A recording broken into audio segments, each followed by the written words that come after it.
You want to make music like your favorite artist. This is the step-by-step process to being comparable to the best and being similar but unique. I made over 50 songs in different genres to solidify this process. As an audio engineer and producer, I've had to work with artists in various genres and learn their style instantly. So I want to talk about how to write music in styles that you're not exactly familiar with, and also just how to emulate your favorite artists. The fact that you need to listen and understand a genre is no secret, but how? It's important to use references or you'll revert back to your native genre, so to speak. This is a trick I learned in audio engineering school and is something that you can use in any form of creation. First, you find a track or artist that you love, then you actually analyze it using the system I'm about to show you.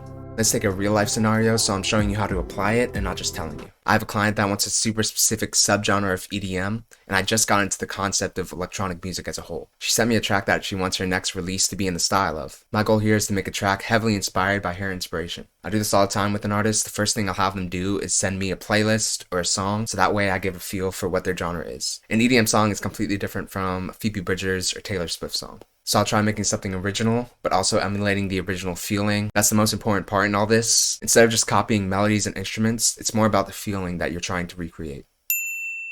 So to start, let's analyze the track. Alright, so first we'll figure out the main concepts of this track.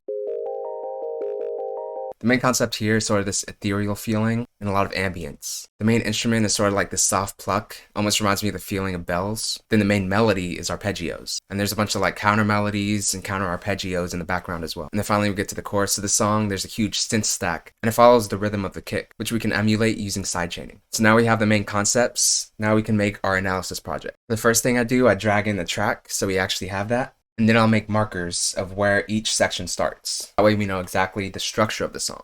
And the way we're going to analyze this, it's actually pretty cool. We're going to listen deep and make tracks for every single instrument and then make empty patterns for when they come in. And then you can also start to make ideas of what you want to add. So for example, if we're thinking about the melody, we have that main soft pluck melody instrument that comes in at the beginning. And we can drag that out just so we can see it. And then I hear background arpeggios. So we can go ahead and make another pattern. And that starts coming about right here. And then of course we have our synth stack that comes in the chorus. And so basically you just continue doing this with every instrument you hear, every sound that comes in, and then you'll be able to view the track as a whole. So now we can start making the track. We'll go ahead and start with that melody. Alright, so as you can see here, I made super similar. So what I want to do is find an instrument that's similar, but I'm going to change it up a little bit. So I kind of like this organ sound with a little bit of detuning. It's not exactly that soft pluck, but it has that same feeling of being ambient with a bunch of reverb.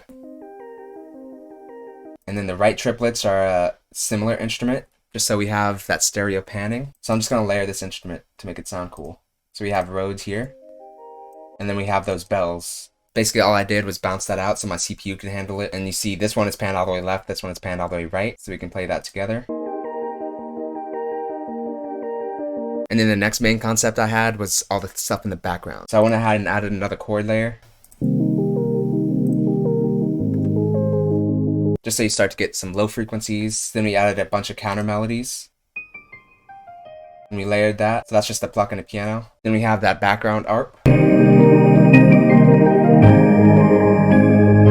we just wanted a bunch of background stuff. Counter melodies, counter arpeggios, ambience, etc. Next we'll move on to the synth stack. This one is really cool and interesting to figure out. So here's the EDM stack, and here's what that sounds like.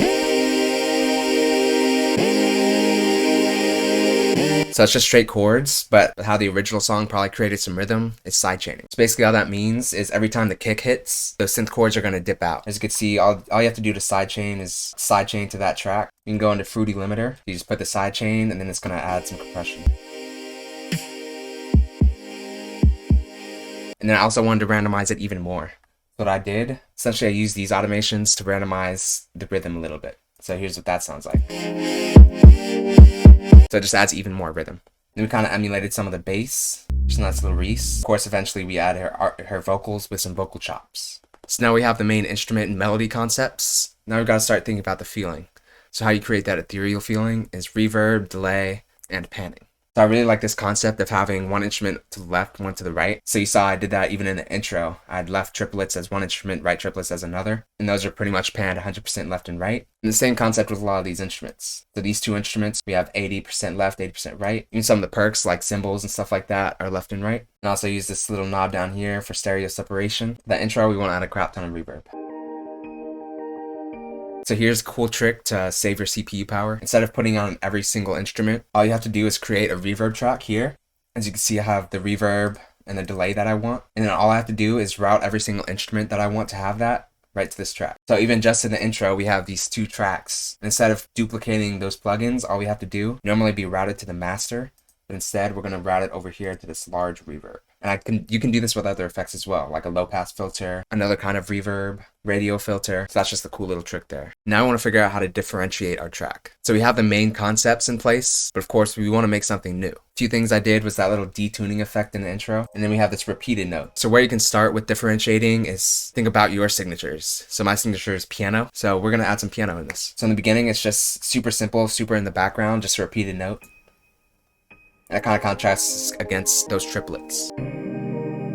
Same thing with the melody, we have that. And the verse, instead of that soft plug in the original song, I switched it to piano.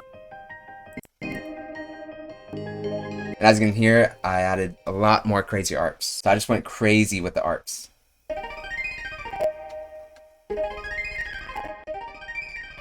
And that's just way in the background. I kind of like that super muffled organ sound, so we just combined all the things I like to do as well. And then I actually made a whole different arrangement. As you can tell, it was in the same key as the original song and the same tempo. But once I finished the full mix, I decided to go ahead and speed it up and change the key a little bit. All I have to do is create a tempo automation, and you can change the tempo as much as you want. Another way that you can do this is just straight up have the stretch tool on and see how fast you want it to speed up. Let's go ahead and resample so it changes the key. It's really about going back and forth and figuring out what elements are in the track that aren't in yours yet. And this can apply to more than just production. You can figure out exactly how they recorded it and how they wrote the song as well. Imitate, then innovate. Revisiting that quote, there's a reason why these artists did what they did. And even if you try to make a song completely original, subconsciously, it's just a combination of everything that you've heard. So might as well be intentional about where we're taking inspiration from. So that's how I learn new genres and make tracks like all my favorite artists. Hopefully this brought some value to all of you. If you have any other tips, let me know down in the comments. There's also a playlist of me making songs like most of your favorite artists, so go ahead and check that out. And with that, here's the final result.